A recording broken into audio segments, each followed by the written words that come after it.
Assalamualaikum warahmatullahi wabarakatuh. Salam sejahtera bagi kita semua. Yang terhormat kepada Ibu Fioza Febrian, SPD MSI, selaku dosen pengampu mata kuliah Fisika Dasar.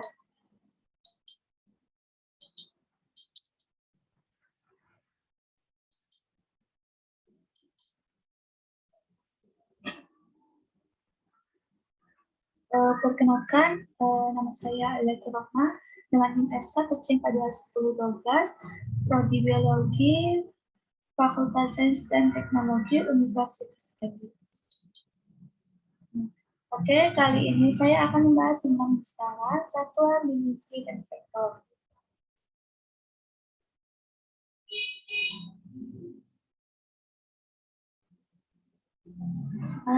Kaitan antara besaran dan satuan. Mengukur suatu besaran dibuat relatif terhadap suatu standar atau satuan tertentu. Dan satuannya harus dinyatakan bersama dengan nilai besaran yang diukur agar pengukuran tersebut memiliki makna tentang besaran yang diukur dan nilai besaran tersebut dinyatakan standar atau satuan tertentu.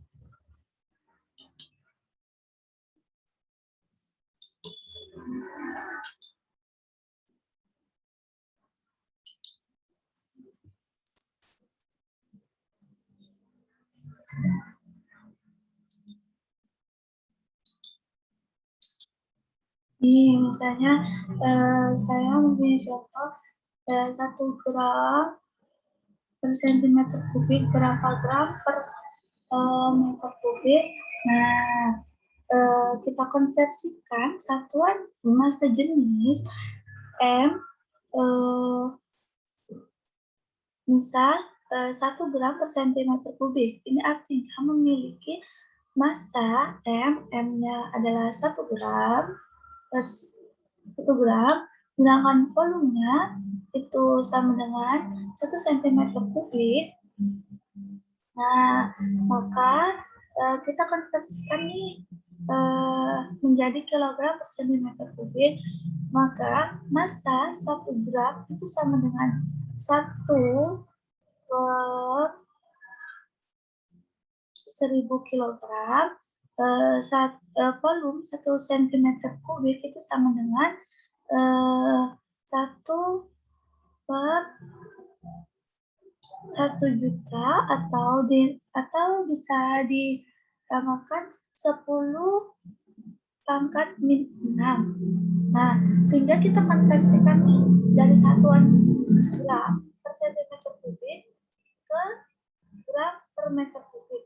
Maka dapatlah 1, kan yang ditanya 1 kan ya. Berarti di sini butuh 1 dikali 1 per 1000 kilogram per 1 per 1 juta meter kubik. Maka dapatlah 1 per 1000 karena 1 dikali 1 per 1000 dikali 1 per 1 juta meter kubik. Ini kita balik ya, kita balik menjadi 1 juta per 1 kilogram per meter kubik. Maka didapatlah 1 gram per sentimeter kubik berapa kilogram per meter kubik. Nah, maka dapatlah hasil 1000 kilogram per meter kubik. Maka demikian dapat kita ketahui bahwasanya kita coret ini. Nah, 1 dikali 1000 itu sama dengan 1000 kg per meter kubik per 1. 1 ini tidak perlu kita tulis. Maka dapatlah hasil 1 gram per centimeter kubik itu sama dengan 1000 kg per meter kubik.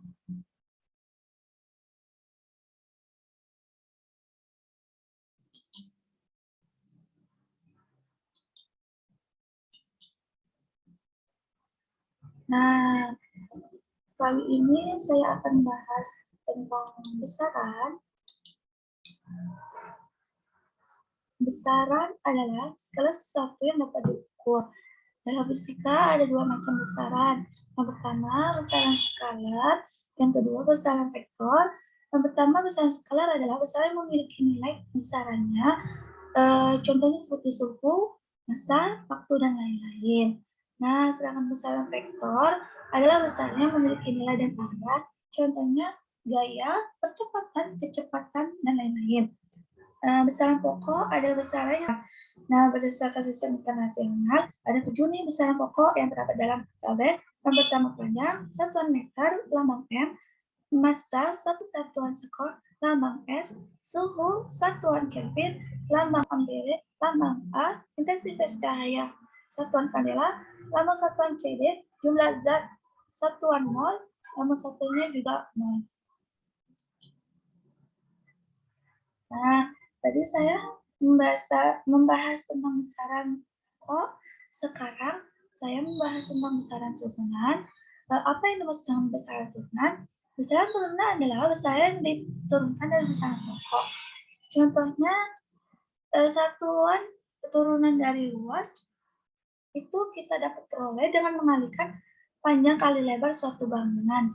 Nah, panjang dan lebar itu satuan pokoknya adalah meter atau M.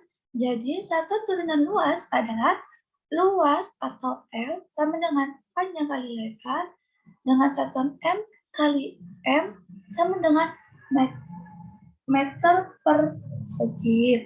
Nah, dalam tabel ini terdapat contoh besaran turunan. Yang pertama luas, lambang besaran A, satuan turunan meter persegi, kecepatan lambang turunan V, satuan turunan meter sekon, pangkat kuadrat min 1. Dan seterusnya dapat kalian baca dalam tabel tersebut.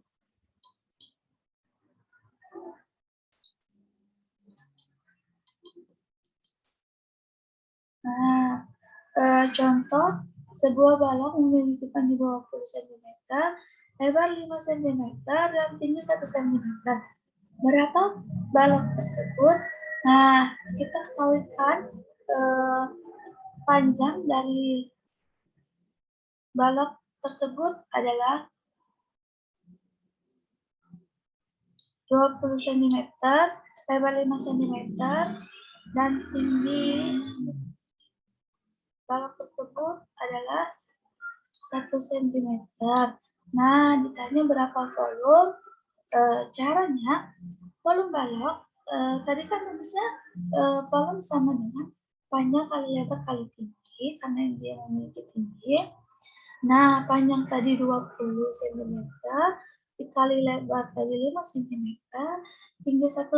tinggi tadi 1 cm, dapatlah kita peroleh 20 dikali 5 dikali 1, hasilnya 10 cm persegi. Mengapa dapat demikian? Karena satu dari panjang kali lebar kali tinggi itu satuannya sama-sama cm.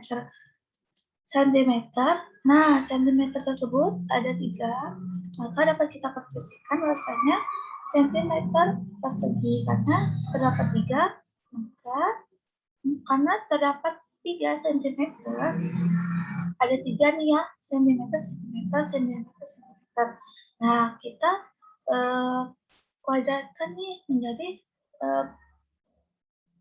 per kubik atau pangkat 3. Maka hasilnya 100 cm per kubik.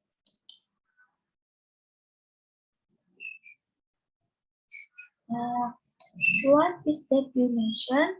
Apakah dimensi itu? Nah, dimensi suatu besaran adalah menunjukkan cara tersebut tersusun dari besaran-besaran pokok. Nah, pada sistem internasional ada 7 besaran pokok yang berdimensi yang sudah saya jelaskan tadi, sedangkan 2 besaran pokok tambahan tidak berdimensi. Cara penulisan dinyatakan dengan lambang huruf tertentu dan diberi tanda kurung persegi. Karena dia dimensi, jangan lupa kurung persegi atau dalam matematika dinamakan kurung tertutup. Nah, dalam tabel contoh besaran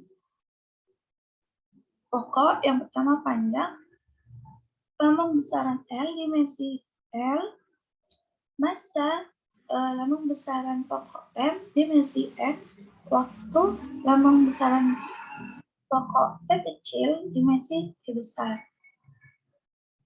Begitu selanjutnya dapat kalian baca dalam tabel tersebut. Nah, contoh dimensi, jika G merupakan suatu konstanta dari persamaan daya tarik-menarik antara dua benda yang bermassa M1 dan M2 serta terpisah jarak sejauh M, maka dimensi daya tersebut adalah, nah dapat kita ketahui nih, sudah kita ketahui bahwasanya persamaan F sama dengan G M1 dikali M2 per R kuadrat. Nah, kita ketahui dimensi F itu dimensi M sama dengan dimensi M. Dimensi M ini merupakan dimensi massa dikali dimensi L itu dimensi panjang dikali T pangkat min 2.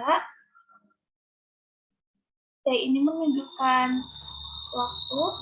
Nah, dimensi M sama dengan dimensi M, itu dimensi massa. Dimensi R itu sama dengan dimensi L, yaitu dimensi panjang.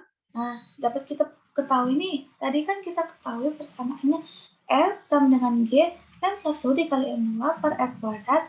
Nah, sekarang kita pindah ruaskan menjadi G sama dengan F dikali R kuadrat per M1 dikali M2.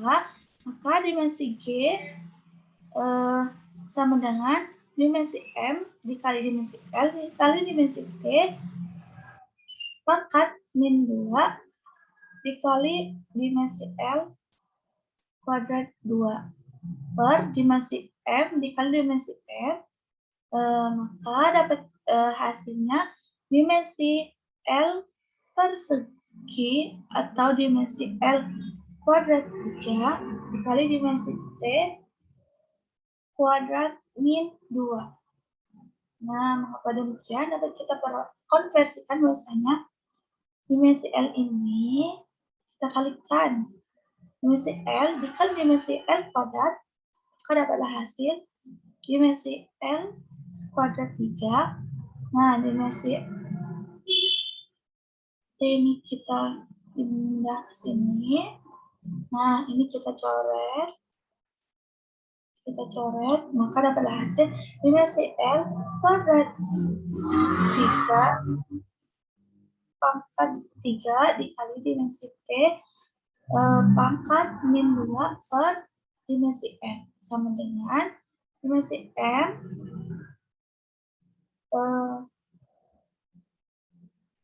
pangkat min 1 dikali dimensi L pangkat 3 dikali dimensi T pangkat min 2. Maka dapatlah kita ketahui bahwasanya berapa dimensi G dari persamaan M sama dengan G M dikali 2 M1 dikali M2 per R kuadrat, maka dapatlah peroleh dimensi G sama dengan dimensi M pangkat min 1 dikali dimensi L pangkat 3 dikali dimensi T pangkat min 2. Nah, vektor adalah suatu jenis besaran yang memiliki nilai dan arah besaran.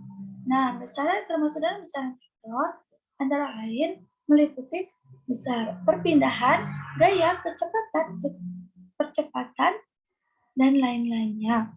Contohnya, sebuah vektor digambarkan sebagai sebuah ruas garis berarah yang memiliki titik tangkap sebagai tempat permulaan vektor itu bekerja. Nah, panjang tersebut menunjukkan nilai vektor dan arah panjang tersebut menunjukkan arah vektor itu bekerja. Garis yang melalui vektor tersebut dinamakan garis kerja. Contohnya, 3 meter ke kanan ditambah 4 meter ke atas, itu hasilnya bukan 7 meter,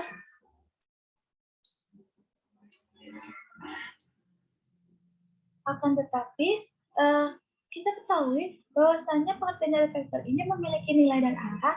Nah, 3 meter ke kanan dapat kita gambarkan 3 meter ke kanan ditambah 4 meter ke atas. Nah, dapatlah kita peroleh sisi miring sama dengan 5.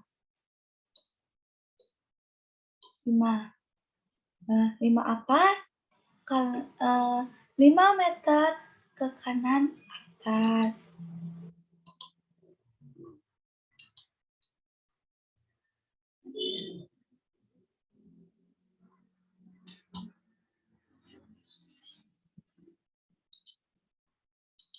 Nah, contoh vektor dua buah gaya masing-masing 10 Newton dan 15 Newton membentuk sudut 60 derajat. Besar resultan kedua gaya tersebut adalah, kita ketahui persamaan R sama dengan akar R1 kuadrat ditambah F2 kuadrat ditambah 2 dikali F1 dikali F2 dikali cos I. Ketahui F1 sama dengan 10 Newton, F2 sama dengan 15 Newton, cos I sama dengan 60 derajat. Ditanya R, resultan kedua gaya, maka diketahui dari persamaan tadi, R sama dengan akar F1 kuadrat ditambah F2 kuadrat ditambah 2 dikali F1 dikali F2 dikali cos I. Nah, R akar kuadrat dari F1 kuadrat tadi 10 kuadrat ditambah 15 kuadrat ditambah 2 dikali 10 dikali 15 dikali cos 60 dengan sudut A derajat. Nah, resultan sama dengan kuadrat dari 10 tadi adalah 100, kuadrat dari 15 adalah 225, maka 100 ditambah 225 ditambah 2 dikali 150 dikali 1/2 karena dia cos 60 sudut A derajat itu sama dengan 60 sama dengan 1/2, maka R akar dari 100 ditambah 225 ditambah 150, R sama dengan akar 325 ditambah 150, R sama dengan akar dari 475.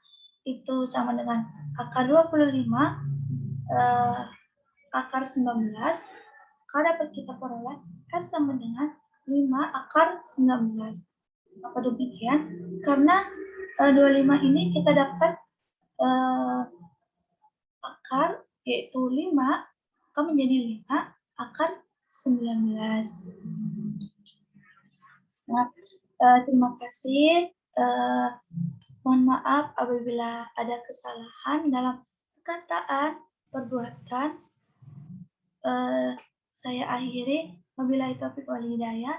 Wassalamualaikum warahmatullahi wabarakatuh.